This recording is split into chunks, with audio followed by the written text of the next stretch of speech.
Thanks for joining us this week on Food Bites. This is one that we were supposed to be doing a number of months ago, but we had trouble working everything else. But Cheryl Forchuk is just one of the best guests to have on the show. I mean, Cheryl is assistant director, a distinguished professor at the Lawson Health Research Institute. She has also links into the Schulich School, which is pretty prominent here in London as well. But Cheryl, which I didn't know before, was in 2017 became a member of the Order of Ontario for all of the hard work that she has done on both health and homelessness, mental health and homelessness, which is awesome. And Cheryl, I don't know what to say. As I read more about you again last night, you had over 5,000 citations under your name. And I mean, and then I started looking at all the lists and all the accomplishments, and it took me the rest of the evening to go through it. But I mean, it really is amazing what you have done, Cheryl. And you're such a tribute to London. We really appreciate you joining us in this show. I know you're slumming a bit, having to come and talk to me. I appreciate you doing it. And over the years, we've worked together on different, Yeah. You've also done a tremendous amount of work. And I'll just say in terms of the credentials, that my primary appointment is in nursing, and I'm also very proud to be a nurse. Yeah, no, that's vital. I think that's great. Cheryl, one of the best things about having you on is that you're so much more knowledgeable on the subject of mental health and homelessness than most of us are. But because maybe unlike somebody like me who is more in the public and doing things because of the food bank, you've done so much behind the scenes in the area of things like data and research, things that often don't come to the fore. I'm sure they do with public policy and other things behind the scenes. But to the public, they don't hear so much about this. And I'd like most of our discussion today to just kind of turn it over to you to talk about the data that you're learning. And this data is not just in Ontario or in Canada. I mean, when we last talked in last season, we were trying to work out a time you were overseas at something. I forget what it was that you were doing. But you obviously see this as a global reality that countries around the world are facing. But just before we get started, Sure. The food bank has been supportive of London's health and homeless initiative, as you know. I mean, and one of the main reasons is because it's so unprecedented. Like, I've been here a long time, over 4 decades. The food bank's been around for 38 years. But I've never seen something that involves so much like this involved in a social enigma that we are facing with this issue of homelessness. So I do think it's pretty special that way, and I know the community is kind of seized by it. I know it's controversial, all that kind of stuff. But from your level in the works, in all the work that you've been doing around this, how do you view an initiative like that in a local community trying to get a grip on the problem? I am thrilled. Again, I know there's still details to work out. I'm thrilled on many levels. One level is that many of our problems in homelessness is the disconnection across sectors. And with this initiative and with the hubs, what it really is trying to reconnect. And in particular, the social service sector, income support, and health sector, and even with some of what we'll be talking about with data really shows how we really have to make these connections. So having this play out with bringing these various parties together. And, I've done a number of interventions related to homelessness over the years, as well as mental health. You never get it exactly right at the beginning, right? Like you do the best you can. You build in an evaluation process that allows you to tweak it as you go, and you learn. You set it up knowing that you're going to learn. And I have confidence that this will happen. I think one of the other strengths is the idea of having multiple hubs for different groups. I know one of the issues that people have talked about, like where's the right location?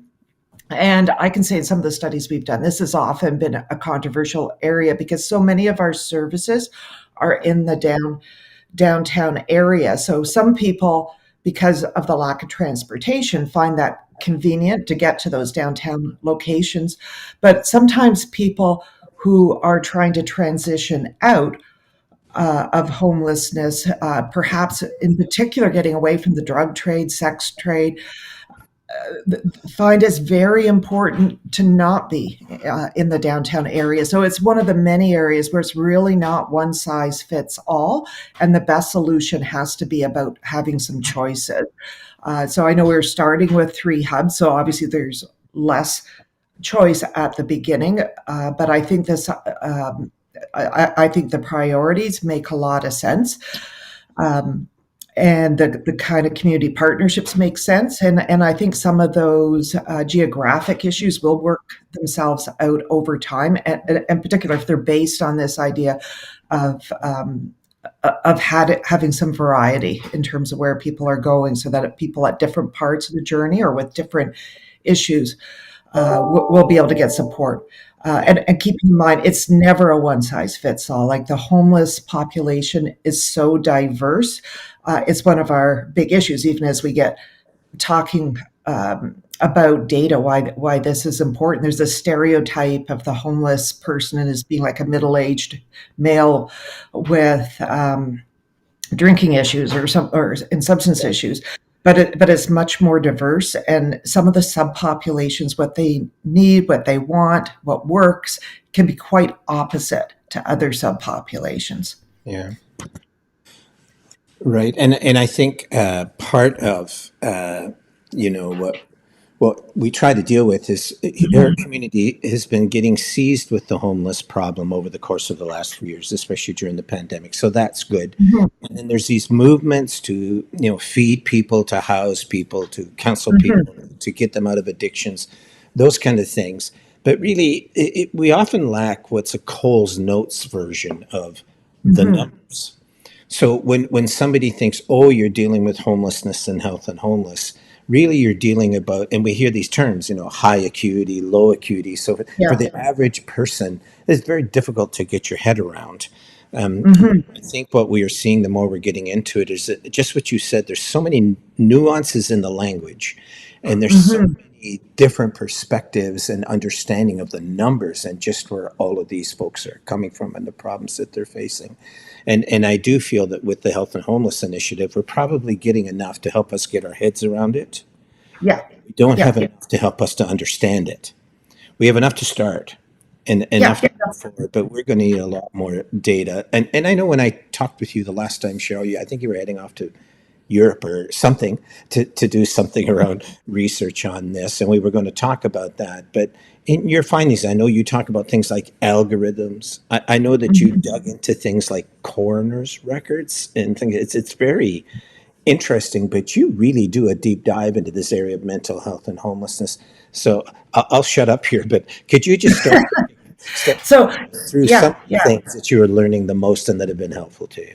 Yeah, yeah, and you know what? And again, even with the hubs, it's about going into it with a learning environment. As long as you have those pieces in place to learn, and don't wait for perfection. Yeah, yeah, Get going and learn as you go. I think that's key, and I know that there has been discussion on learning. So, I always work with teams. So anything I'm talking about, I'm not taking credit by myself. Like it's very much teamwork. My teams involve people who are really strong on the kinds of data that involves what we call the ICES data, our provincial data set. That has all our health data, et cetera. It also involves working with our various community partners. It involves people with lived experience. I have an excellent research team in terms of my staff. The last time we calculated, my staff team speaks 21 languages. wow. Wow. So again, it's not something I do myself. It's something I do as part of a team. And I think when you go look at the communities too, no one person can do it. It's teamwork. So one of the problems we've had over the years is exactly as you said, that it's the lack of data. So we could develop an intervention, evaluate that intervention, and know that the people who received it got better. But did we actually make a dent in homelessness? Uh, and how do you know that if you don't actually know the baseline numbers. Like, how many people did you start off? Say, if we're doing something with homeless families or homeless veterans or homeless youth, if we don't know how many were at the beginning, Yeah. how do we know we didn't just help a small pocket? And it's not to say that even helping anyone is not useful. I know, especially with youth, and many of them survive by staying with families of classmates, et cetera, and that still helps. But how do we know? I did that myself when my oldest was young. Ended up with a young person in the basement for a period. Yeah. But do our intervention, is it going to move the dial? So this has been an ongoing frustration. So a few years ago, we were applying for a Trillium grant for kind of the next version of our project for preventing discharge from hospital to homelessness. And it's unfortunate that's one of the feeders into homelessness when we talk about how people start their journey. As a nurse, I find that certainly not acceptable. So we've done a lot of work over the years to prevent discharge to homelessness. And we've had to tweak it over the years as the system changes.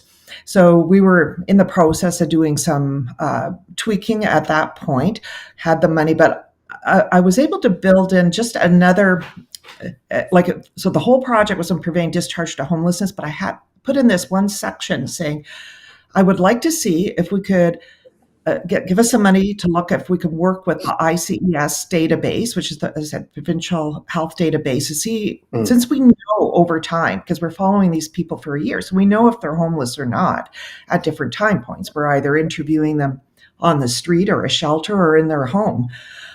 So we know, but we know they're all at risk.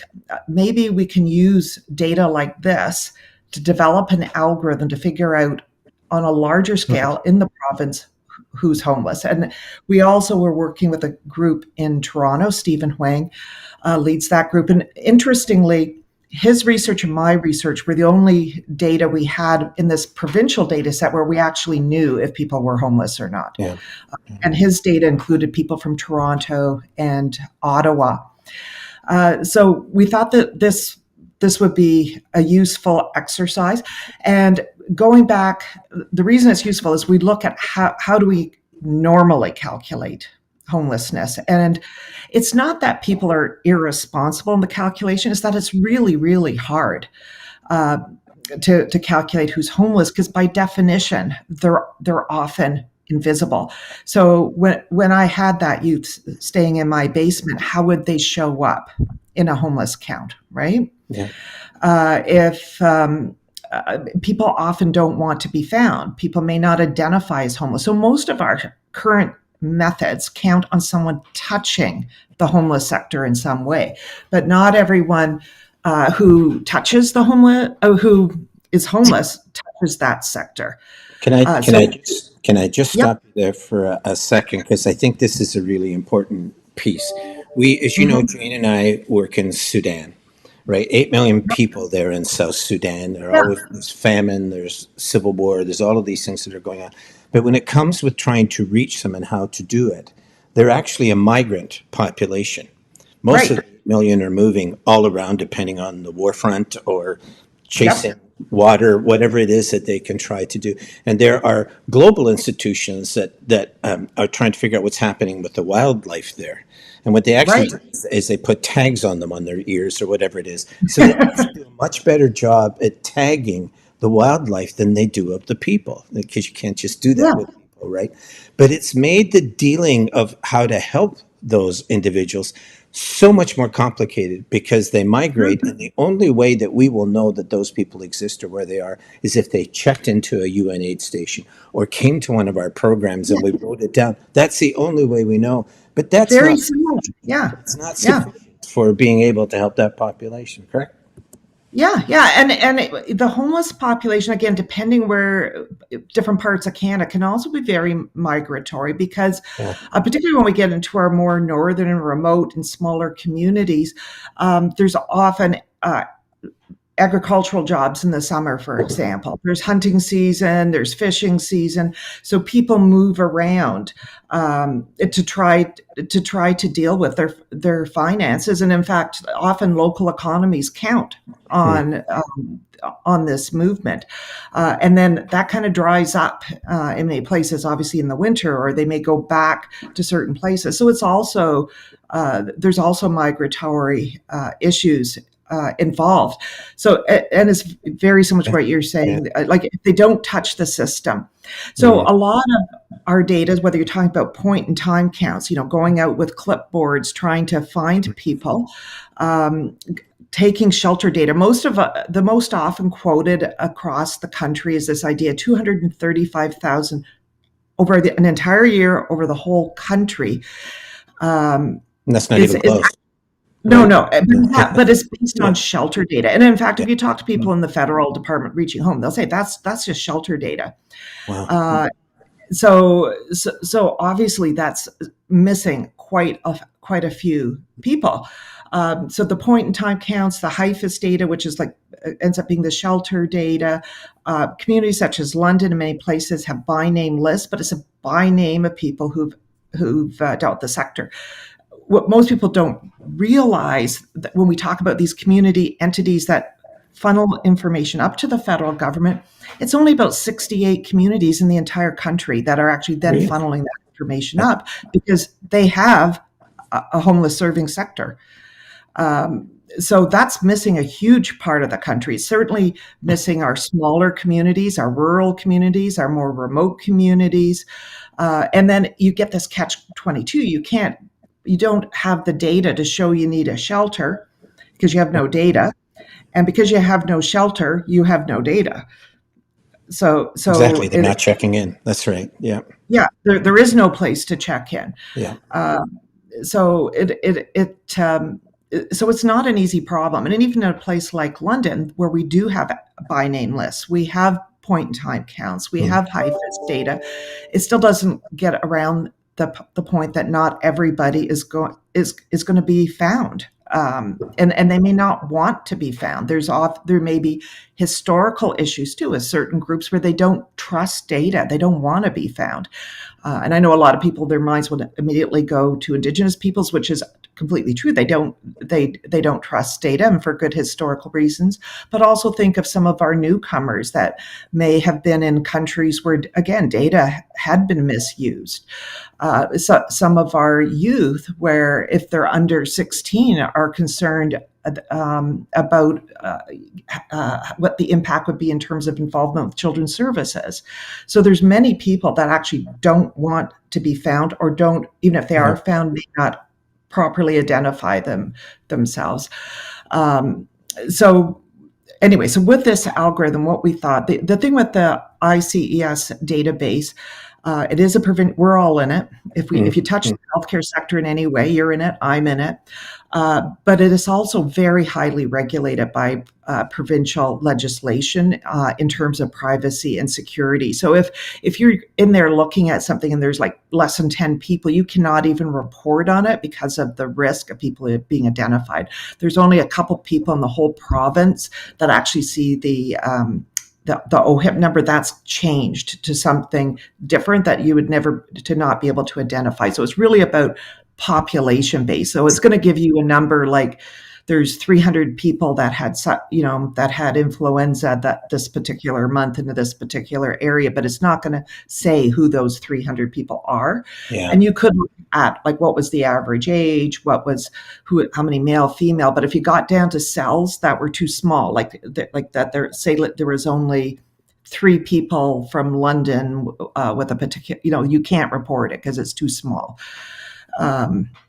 This was our idea to use this, and it worked. And this is what we used is the building block. Then after this for our national study. But basically what we found is by going to health data, and again, it's imperfect. Not everyone Yeah. Yeah. touches the healthcare sector either, but we do know that people experiencing homelessness have a lot of health problems. We know, depending on the study, they're 4 to 10 times more likely to need emergency care. We know they die very young because of the multiple health care issues. Stats Canada hasn't looked at this for a number of years, but the last time they did, which was well over a decade ago, at that time, the average life expectancy for a male in Canada was 79 and 81 for a woman. If you're experiencing homelessness, your life expectancy was like 47, 48 years old. If you were a male or both. That's I believe it was 47 for males and 48 for females. So they died decades earlier, have a lot of chronic illnesses. I've worked with homeless youth. When you look at the chronic health issues, like even something like arthritis for being exposed to the elements, you'd think you were looking at a geriatric population. Yeah. So they do tend to have a high use of health encounters, even though they often try to avoid that because of stigma and discrimination when they do enter. So, many, I can remember at times we've been interviewing one time a few years ago, a youth with a broken arm that had been broken for a month and still had not gone to the hospital. Yeah.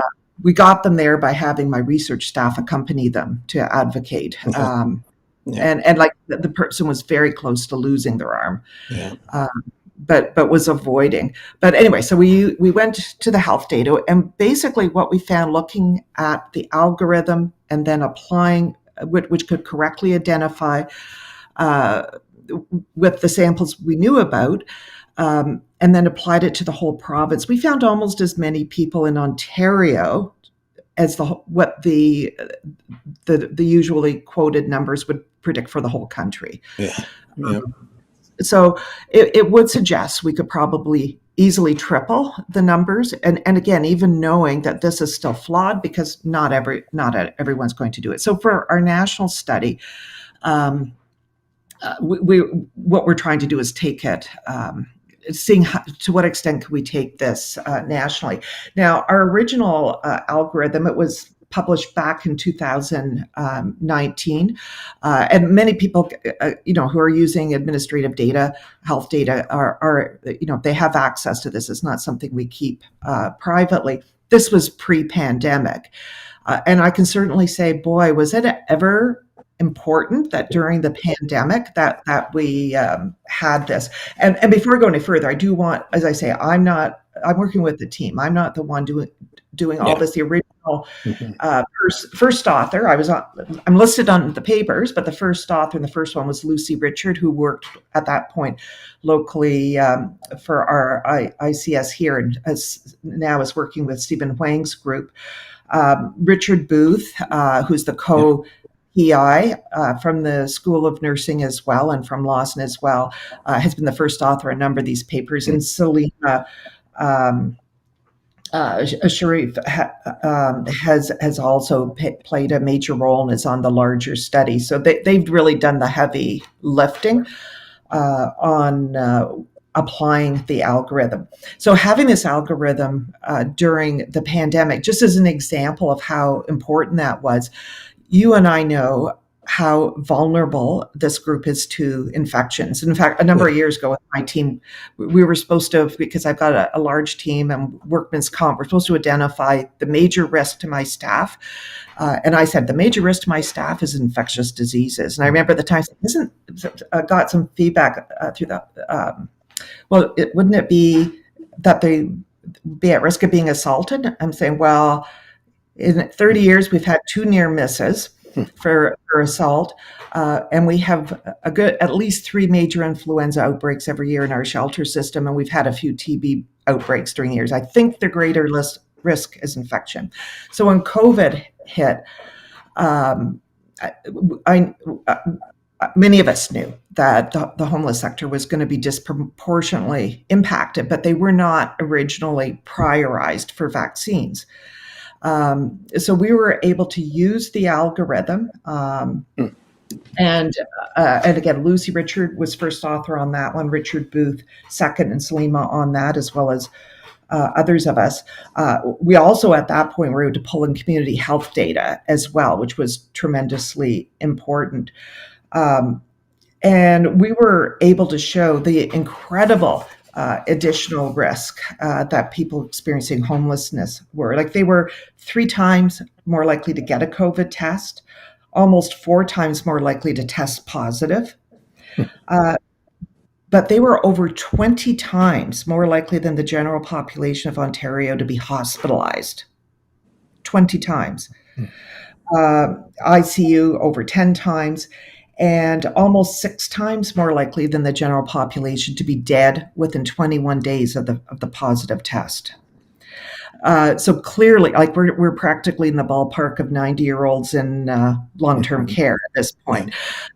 So fortunately, and it was interesting at that time, ICES was giving a priority to anything COVID related. So we were able to very rapidly do this assessment, and then the journals were rapidly publishing. So I think from start to end, it was like a month, which like researchers listening should be sitting down, because you never do a whole paper and get it written and published that fast.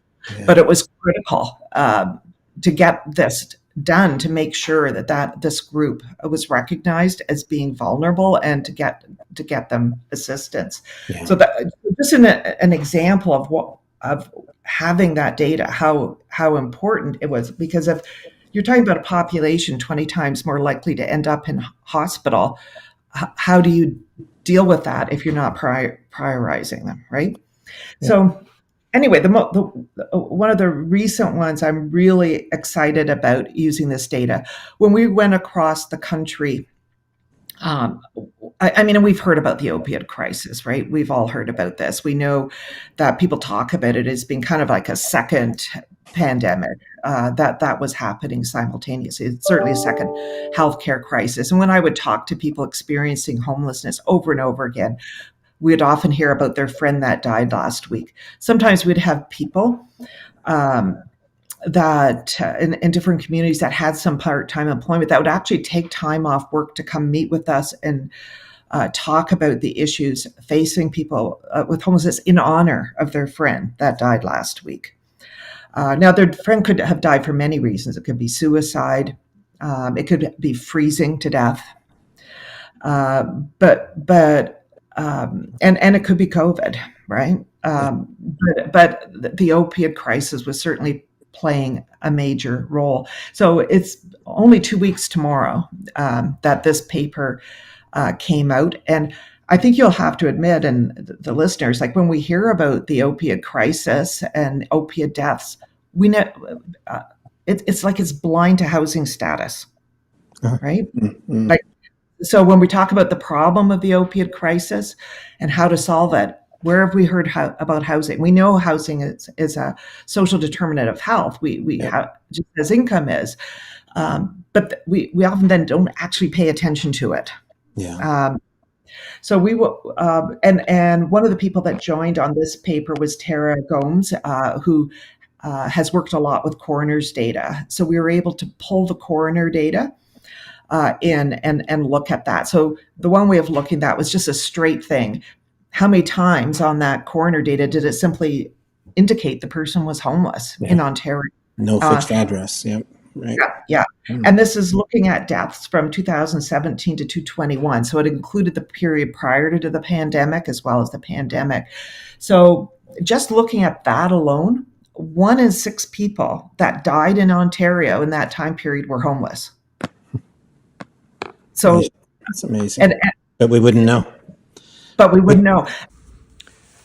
We're going to pause the video right there. Cheryl and I went on talking for another 15, 20 minutes or so. And this stuff was so vital, I just felt we needed to keep it going. So what we're going to do is we're going to do a second show next week. But this stuff is so important. We're talking about the mortality of homelessness. And then Cheryl gets into where she's feeling some hope about where she thinks things are going to change around. But I think it's very important for us to listen to this in-depth analysis that she gives. It's just vital. So step 1 is going to be this program, obviously. And then next week, we'll go on again with another program of Food Bites in which we hear what Cheryl has to say about what's happening cross country, but also how she's feeling hope in public policy and in communities about how things can change. I just think it's really important we hear this stuff.